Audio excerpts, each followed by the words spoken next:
Assalamualaikum warahmatullahi wabarakatuh, sobat-sobat calon guru, selamat datang di channel calon guru. Sobat-sobatnya, pada video ini kita akan berbagi update informasi terbaru terkait tentang cermati alur PPG dalam jabatan tahun 2022 supaya kita tidak salah langkah pada pelaksanaan PPG ini. Sobat-sobatnya, di sini kita akan berbagi update informasi terkait tentang alur pelaksanaan PPG dalam jabatan tahun 2022 dan juga apa yang harus kita lakukan supaya kita tidak ketinggalan. Kemudian langkah setelah lulus seleksi administrasi atau ketika kita login ke akun SIM PKB kita mendapati ajuan berkas PPG dalam jabatan kita ini sudah disetujui, itu bagaimana? Kemudian tips supaya kita tidak gagal dalam pretest PPG itu kira-kira seperti apa? Dan selanjutnya, tips supaya tidak gagal dalam PPG dalam jabatan tahun 2022 itu seperti apa?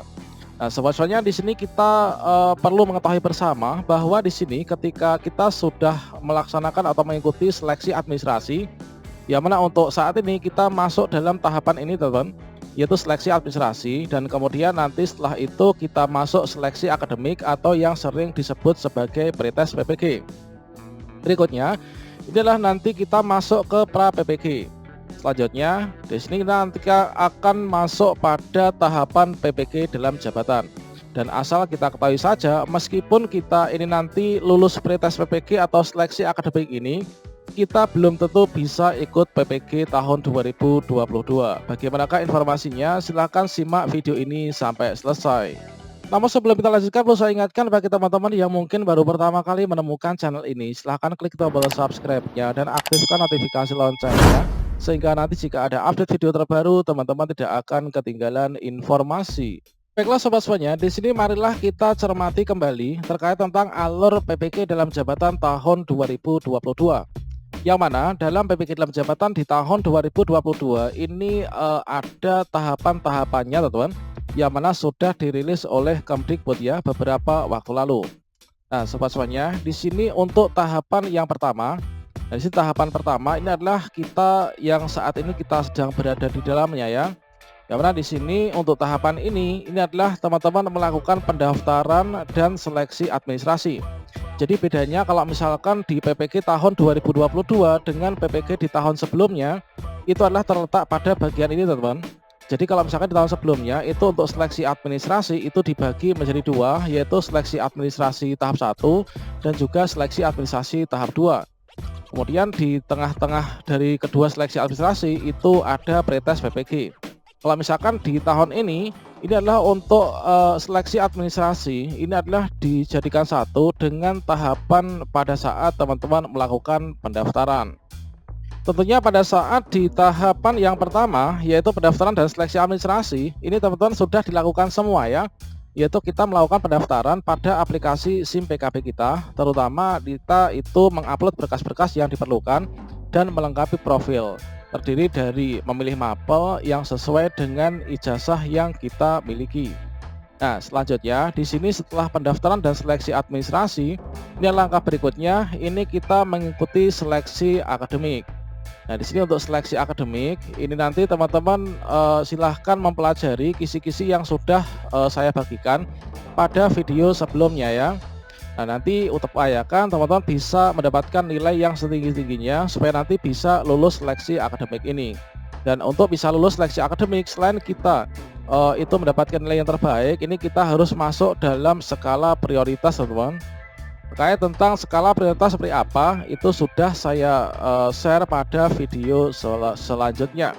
Nah, kemudian berikutnya, teman-teman, di sini untuk langkah ketika kita sudah lulus seleksi akademik, ini adalah nanti kita melakukan konfirmasi kesediaan. Nah, di sini konfirmasi kesediaan itu juga kita lakukan melalui aplikasi SIM PKB. Jadi teman-teman, mulai saat ini sampai pokoknya sebagai seorang guru ini kan kita harus selalu memantau akun SIM PKB ya. Dikarenakan apa? Dikarenakan segala sesuatunya ini adalah dilakukan dari akun SIM PKB masing-masing. Jangan sampai seperti yang terjadi di tahun-tahun sebelumnya, yaitu ketika teman-teman sudah dinyatakan seleksi akademik atau lulus pretest PPG, tapi karena jarang membuka akun SIM PKB, maka tidak melakukan konfirmasi kesediaan sehingga gagal ya untuk bisa ikut PPG di tahun 2021 kemarin.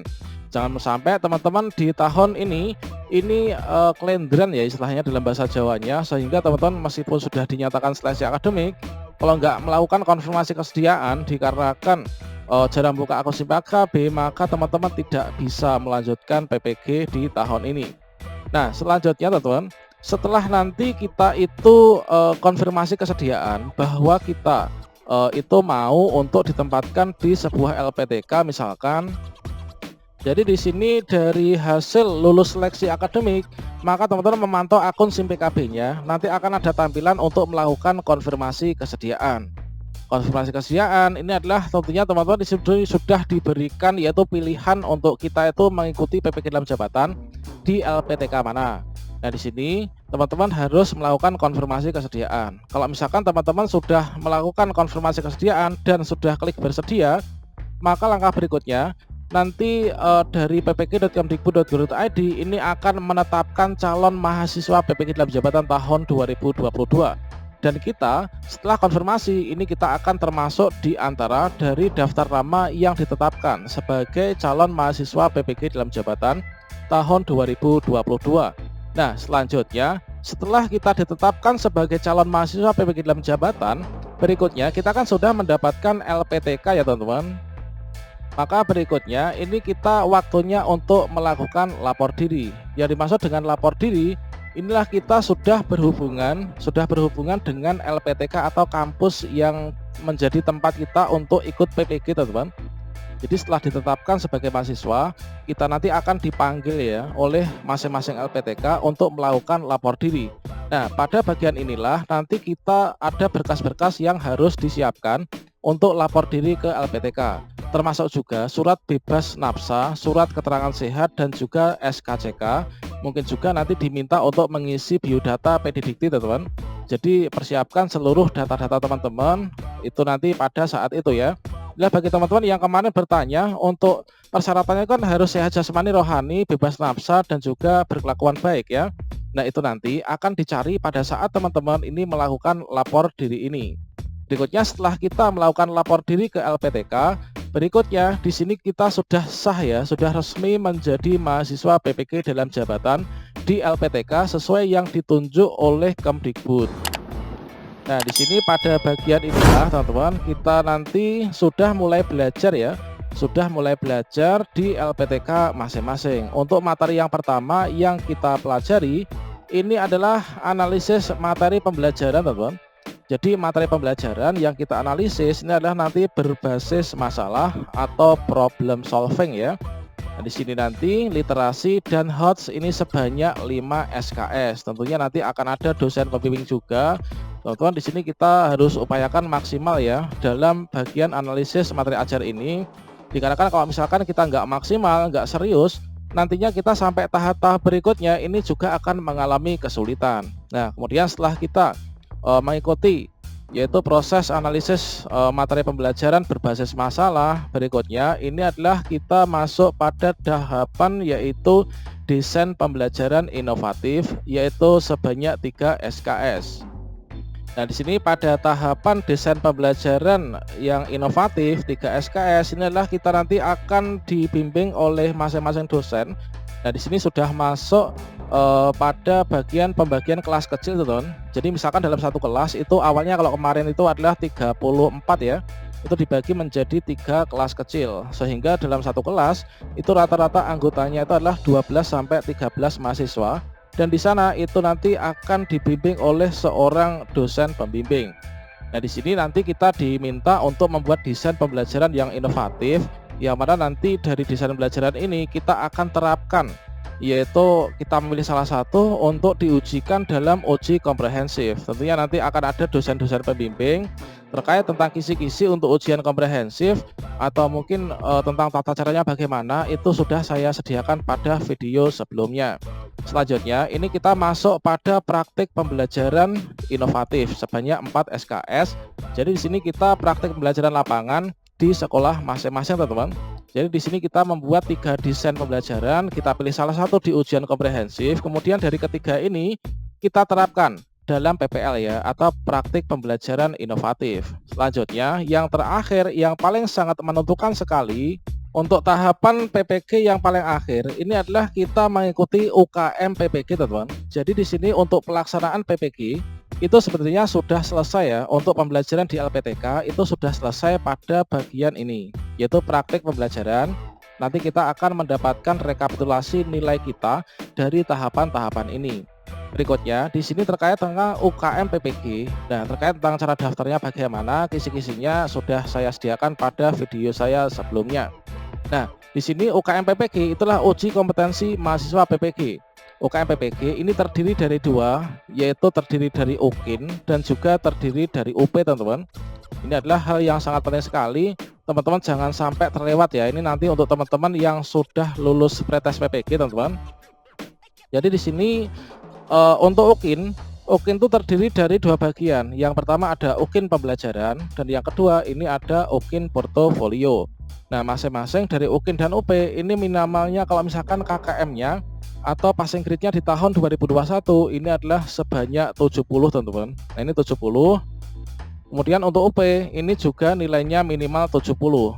Jadi rata-rata ini harus seperti ini. Meskipun di sini nilai UKIN kita itu 90, tapi kalau UP ini hanya 65, kita tidak lulus UKM PPG, teman-teman. Sebaliknya juga begitu. Kita UP-nya 90, tapi UKIN-nya ini kita cuma 60, kurang dari 70, maka kita tidak bisa lulus ya dalam UKM PPG. Soalnya kalau misalkan di sini kita sudah selesai ya mengerjakan UKM PPG, lulus dari UKIN maupun UP.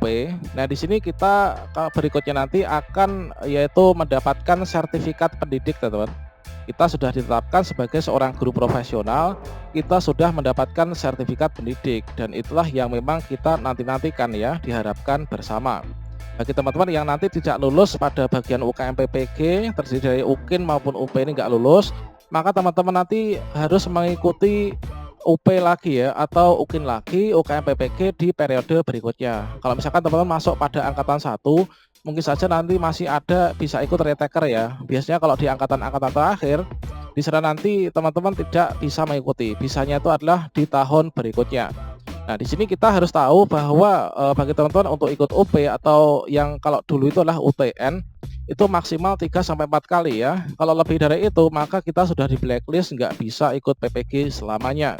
Jadi teman-teman maksimalkan, teman-teman. Mulai dari sekarang marilah kita belajar bersama supaya di sini di seleksi administrasi, seleksi akademik ini kita lulus.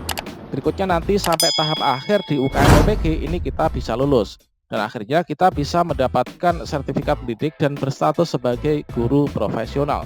Demikian informasi ini, teman-teman. Semoga bermanfaat dan teman-teman selalu pantau akun SIM PKB masing-masing. Dikarenakan segala sesuatu informasi nanti masuk di sana.